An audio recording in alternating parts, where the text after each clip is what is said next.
Hello everyone, welcome to keep learning by Swapne. आइए question देखते हैं 2024 में ये पी वाई क्यू आया है। If the net electric field at a point P along Y axis is zero, then the ratio of Q2/Q3 is 8/5 where X is. ठीक है, तो आइए इसको हम सॉल्व करते हैं। सबसे पहले इस डायग्राम से इसको सॉल्व करने की कोशिश करेंगे। अब यहाँ पे हो क्या रहा है, ये 4 सेंटीमीटर का वैल्यू मीन डिस्टेंस है पी से लेके यहाँ तक, और ये 3 सेंटीमीटर 2 सेंटीमीटर, और ये परपेंडिकुलर डिस्टेंस है। इसका मतलब ये पी से लेके यहाँ तक ये जो है ये भी हाइपोटेन्यूस होता है। ठीक है, अगर मैं इस हाइपोटेन्यूस को सॉल्व करूँ, सो 4 स्क्वायर 60, या फिर हम ऐसे लिखेंगे तो ये कितना आ जाएगा, 4 square plus 3 square under root, इसका वैल्यू जो कि कितना हो जाएगा, अंडर रूट 25। सिमिलरली यहाँ पे 4 स्क्वायर प्लस 2 स्क्वायर का वैल्यू अंडर रूट, तो ये कितना हो जाएगा, अंडर रूट 20। ये डिस्टेंस की बात कर रहा हूँ मैं। ठीक है, ये डिस्टेंस हो गया, यहाँ पे डिस्टेंस हो गया। अब ये Q2 इस पॉइंट पे चार्ज लेगा, फोर्स लगाएगा। यहाँ पे इस पॉइंट पे मैं क्या करता हूँ, क्यू चार्ज दे देता हूँ, क्यू, ताकि ये फोर्स लगा पाए। ठीक है, टेस्ट चार्ज जिसे कहते हैं। ठीक है, तो ये फोर्स लगाएगा इस डायरेक्शन में। ठीक है, एफ, और ये Q3 इस क्यू को खुद की तरफ खींचेगा क्योंकि माइनस में है, तो ये इस डायरेक्शन में फोर्स आएगा इसका, एफ। तो इसको मैं F1 नाम देता हूँ, इसको मैं देता हूँ F2। ठीक है, अब क्या करेंगे हम, अब मान लेते हैं यहाँ पे ये एंगल थीटा होगा, और ये एंगल मान लेते हैं हम बीटा होगा। ठीक है, अगर ये थीटा है तो ये एंगल भी कितना हो रहा है, थीटा ही हो रहा है। ठीक है, अब वो वहाँ पे ज़रूरत है नहीं हमें। ये एंगल बीटा है तो ये एंगल कितना हो जाएगा, ये भी बीटा हो जाएगा। यानी इसका एक ऊपर की तरफ एक कॉम्पोनेंट आ जाएगा F2 कॉस बीटा, और ये F1 का ये नीचे की तरफ एक कॉम्पोनेंट आ जाएगा F1 साइन थीटा।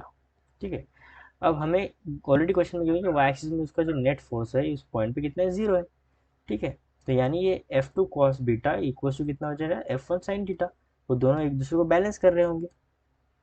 ठीक है, कौन कौन बैलेंस कर रहा है, F1 साइन थीटा बैलेंस कर रहा है किसको, F2 कॉस बीटा को। F1 का वैल्यू कितना होता है, कितना आएगा फिर यहाँ पे जब मैग्नीट्यूड की बात करें सिर्फ यहाँ पे। ठीक है, यहाँ पे आप सिर्फ मैग्नीट्यूड की बात कर रहे हैं, तो ये आ जाएगा के क्यू Q3 अपॉन ये 20 √25 डिस्टेंस है दोनों के बीच, square into sine theta is equal to F2 कितना आ जाएगा फिर, के क्यू Q2 अपॉन ये अंडर रूट 20 का square into cos beta, sorry यहाँ पे कितना आ जाएगा, कॉस बीटा। सो के से के चला गया, क्यू क्यू भी चला गया, ये आ जाएगा। अब साइन थीटा का वैल्यू कितना होता है, ये सबसे पहले इसको सॉल्व करते हैं, रूट और स्क्वायर कैंसिल तो हो जाएगा 25 साइन थीटा। यहाँ पे साइन थीटा कितना आएगा, अपोजिट अपॉन हाइपोटेनियस। ठीक है, सो अपोजिट कितना है 3, हाइपोटेनस कितना है 25 अंडर रूट 25। ठीक है, इज इक्वल्स टू, और ये ऊपर Q3 भी आएगा, यहाँ पर ये आएगा Q2 अपॉन 20।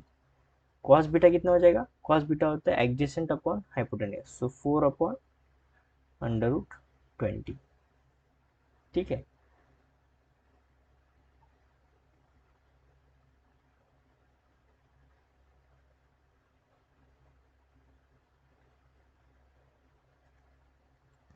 ये F1 यहाँ पर भी कॉस थीटा होगा, साइन थीटा नहीं होगा। ठीक है, ये जो F1 हमने साइन थीटा लिखा है, यहाँ पे वो साइन थीटा ना होके वो क्या हो जाएगा, F1 कॉस थीटा। ठीक है, F1 कॉस, ये F1 का कॉम्पोनेंट, F1 कॉस थीटा। सो यहाँ पर भी सभी जगह हम वैसे लिखेंगे, ये साइन थीटा को हटाएंगे यहाँ से। ठीक है, ये ओके, तो यहाँ पे आ जाएगा F1 कॉस थीटा का वैल्यू ये हो जाएगा कॉस थीटा का वैल्यू कितना होता है, एडजेसेंट अपॉन हाइपोटेन्यूज, तो 4/। ठीक है, सो 4 से ये 4 चला गया। ठीक है, सो 5 4 ज़ा 20, 5 5 ज़ा 25।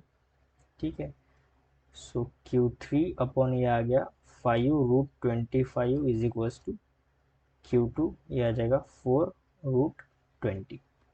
ठीक है, हमें चाहिए Q2/Q3, तो ये Q3 इधर आएगा नीचे, Q3 आ गया नीचे, और ये आ जाएगा 4√20/5√25।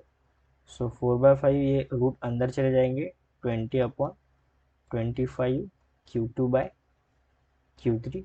सो 5 4 ज़ा 5 5 ज़ा, so 4/5 √4/√5 Q2/Q3। Therefore Q2/Q3 is equals to √4 है, वो आ जाएगा 2 सॉल्व होने के बाद, 5/√5 ये आ जाएगा 8/5√5। हमें फाइंड करना है वैल्यू x का। सो देयरफॉर x का वैल्यू कितना आ जाएगा यहाँ पे, कंपेयर करने के बाद 5। सो x का वैल्यू आ जाएगा हमारा 5। ठीक है।